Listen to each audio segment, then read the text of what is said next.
ক্লাবের প্রতিষ্ঠাতা জসিমউদ্দিন শিকদার, প্রফেসর জাহাঙ্গীর সাহেব সহ যারা মঞ্চে আছেন, আর আমার সামনে যারা আমাদের রাজনৈতিক নেতৃবৃন্দ, ইয়াসিন চৌধুরী লিটন, কামরুল ইসলাম, আমাদের শফিকুর রহমান স্বপন সাহেব সহ যারা ইমিনেন্ট বিজনেসম্যান, অ্যান্ড এখানকার আমাদের ভাবিরা প্লাস গৃহিণীরা এবং আমার অনেক ছোট বোনেরা, মেয়েরা এখানে আছে, ভাইরা আছে, সবাইকে ধন্যবাদ জানাচ্ছি।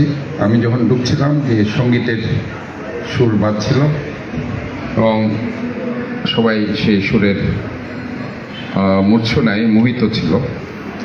তো যাই হোক, আমরা আসলে এই কনসেপ্ট এখন যেটা জাহাঙ্গীর ভাই বলেছে, ক্লাবের কনসেপ্টটা এখন অন্যভাবে আমরা করছি। আমরা ক্লাবকে এখন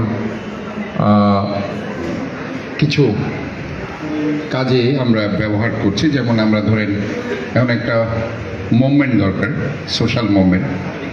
সোশ্যাল মুভমেন্টকে সামনে এনে আমরা ওই কাজগুলো ব্যবহার করছি। হয়তো আমার সিটি কর্পোরেশনের আজকে আমি যদি বলি যে আমরা পলিথিন ব্যবহার করবো না, প্লাস্টিককে না বলুন, পলিথিনকে না বলুন, এটার দিকে একটা প্ল্যাকার্ড দিয়ে আমরা এই ক্লাবের নাম দিয়ে আমি হাঁটলাম, অথবা আমি এই ক্লাবের নাম দিয়ে একটা আই ক্যাম্প করলাম, ক্লাবের নাম দিয়ে একটা ইএনটি ক্যাম্প করলাম, ক্লাবের নাম দিয়ে একটি মেডিকেল ক্যাম্প করলাম, ক্লাবের নাম দিয়ে আমি বন্যা দুর্গতদের সাহায্য করলাম।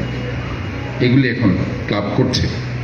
এটাই হচ্ছে একটা আমার মনে হয় ইতিবাচক দিক। ক্লাবের ব্যাপারে নেতিবাচক যে দিকগুলো ছিল সেগুলো থেকে বের হয়ে বিভিন্ন ক্লাব আজকে এই কাজগুলো করছে এবং আমার মনে হয় সিটিজেন্স ক্লাব এই কাজগুলো করেছে, এই জন্য আমি তাদেরকে ধন্যবাদ জানাচ্ছি। এবং সামনে অনেক পথ পরিক্রমায় আমরা মনে করি যে ছাত্রছাত্রীদেরকে প্রতি বছর তারা কৃতি ছাত্রছাত্রীদের যে সম্বর্ধনা এবং তাদেরকে যেভাবে বৃত্তি প্রদান করেছিল, এই অনুষ্ঠানগুলো আমার মনে হয় চালু করা যায়। বিশেষ করে যারা এসএসসি এবং এইচএসসিতে ভালো রেজাল্ট করেছে এবং মেধাবী গরিব হয়তোবা পড়ালেখা করতে পারছে না পয়সার জন্য, টাকার জন্য, তাদেরকে যদি একটা বৃত্তি প্রদান করা হয় তাহলে পরে এটা এই সুনামটা সিটিজেন ক্লাব তারা ধরে রাখতে পারবে এবং আলটিমেটলি এটা জনগণের খুব কাছে চলে যেতে পারবে বলে আমি বিশ্বাস করি।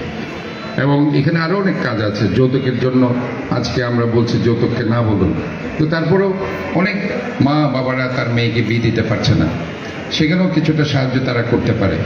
অনেকে চিকিৎসা করতে পারছে না টাকার জন্য, সেখানেও কিছুটা এই ধরনের একটা সোশ্যাল ওয়েলফেয়ার অ্যাক্টিভিটিসগুলো এই ক্লাবগুলো করতে পারে এবং তারা করছে, অনেক ক্লাব করছে। সো আজকে আমরা দেখি রোটারি ক্লাব, লায়ন্স ক্লাব তারা এই কাজগুলো করছে, অন্যান্য ক্লাবগুলো করছে। এইভাবে আমরা ক্লাবগুলোকে মোটামুটি একটা পজিটিভ ফ্রেম অফ মাইন্ড নিয়ে যদি আমরা করতে পারি তাহলে পরে এগুলো আসলে জনগণের, মানে যে কোনো কাজে আমি মনে করি যদি আমি জনগণের খুব কাছে যাওয়ার জন্য, জনগণের উপকারের জন্য আমি করতে পারি তাহলে পরে এটা সমাজে একটা ভালো ইমপ্যাক্ট করবে।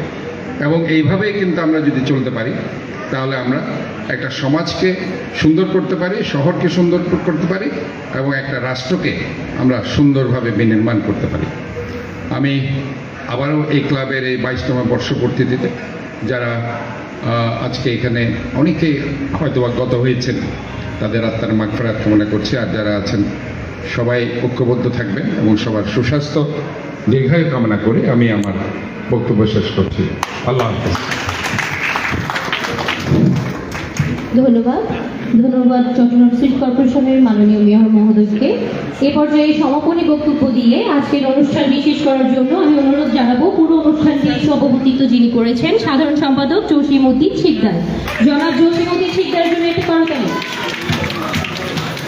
বিসমিল্লাহির রহমানির রহিম।